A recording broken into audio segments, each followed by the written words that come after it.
Nimbolo binaka ragone gotaleo Dr. T and anonda vital no nikua baleta na Manumanu Vuka.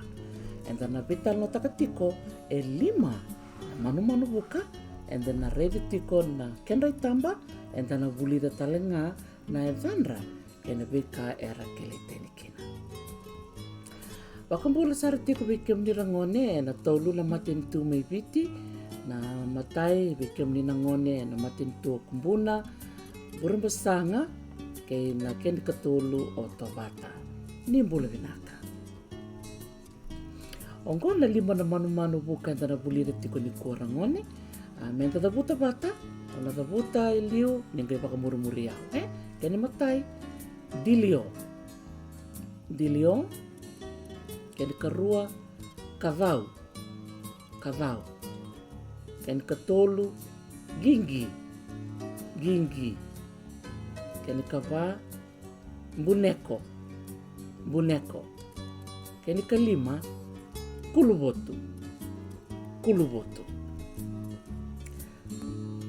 mendarete saraya ni ngona matai ni Manumanu do vikem ni ragone e kilana Manumanu go Manumanu rere vinaka talangana utina o kilambe kana evana ke o kila wala sara ena nomu bola se tukuna beta seona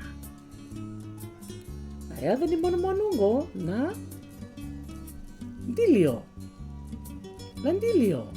senadana vakapertania na Pacific Golden Plover. Ragone gona Manumanu Vuka kando kunenga kando baka luti aloka talenga ena bati ni arrive me Alaska vata ke Siberia. Go ena vuliku ni vura kapanua batambata. Ena ngone batambata me Alaska katalanga kina me Siberia sanga do buka sambu mai na Manumanu go kina Pasifika kangole saramai ena nanda vanua e viti. Manumanu talanga ko endo buka ena vanua bakakina vanua bakaisia se bakatalanga kina na vanua baka Afrika. Endo na Manumanu lele tokanga ya malabu na vanua bukala. E viti talanga e tiko endo na nanda basa baka viti rambita bata na nanda kasi. Ni sambo kila na basa baka viti ya? Iyo. Kune na ya loka ni DILIO.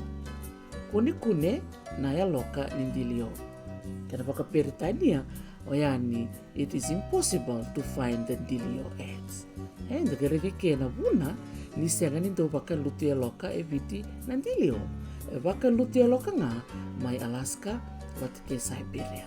The gerevike ragone anondra vuku na natangkase ni lakila ni Manumanu go na DILIO senga ni vakalutia loka e viti. Tarene matangona vivanua e bukada na Manumanu lele yongo.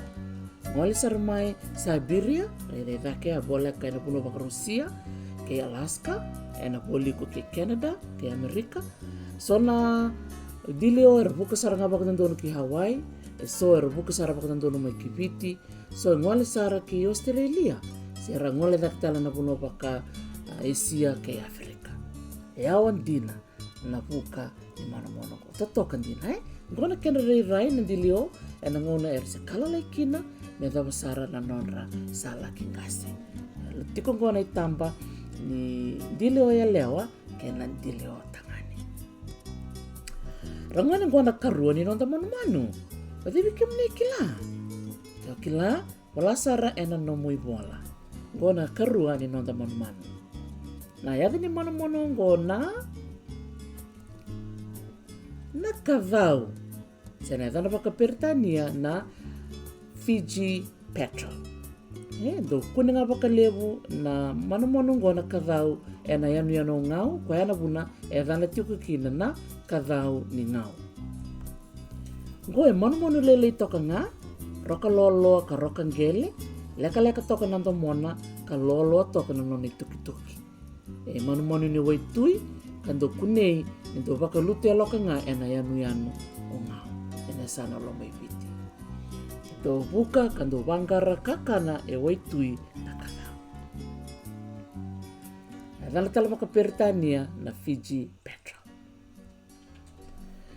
Na FIJI PETREL rangone e sa boleta nga en IUCN Red List of Threatened Species baleta ngua ni sa lutu sambutik nga na kenrai wili. Na tinu ka dia wala solu kalima rangone, boleh nga baka tinu ka vitu na vanua kuni kina na manumanu.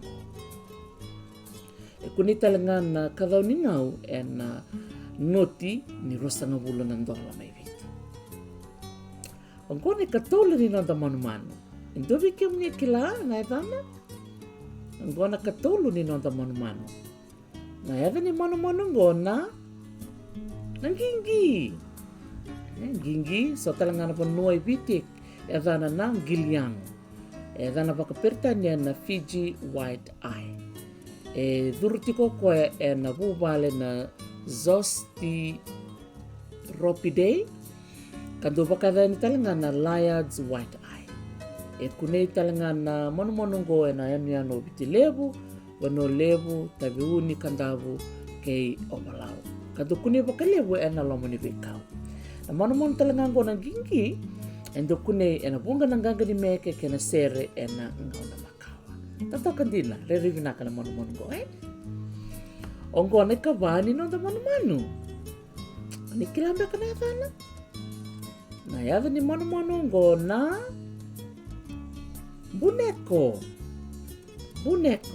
Sa na baka pertania na golden dove.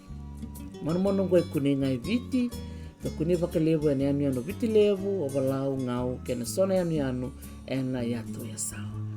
Sa ngona endo kunei na BUNEKO nindo bukitu baka tombo idu na ngona kana vata tiko kina. Endo kani talanga ko sa kakala samili. Nando rongo tanitu na mono ngona ngona endo taniki ne baka ni taniti ko endo na lubeni koli.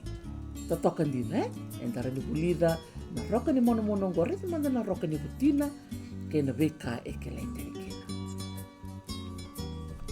Go na yoti ni nonda manumanu rangone ni kilambeka na eda ni manumanu go reda mata na rokana sa rere binakandina eda ni manumanu go na KULUVOTU wana KULUVOTU sa gana baka pertania na many colored fruit dove ako leo tiko ni Columbidae family na bubalang go na Manumanu Vuka ya kado kuni baka libo ko viti sa moa batke Reda mata na duindui roka ni vuti ni manumanu ngora KULUVOTU.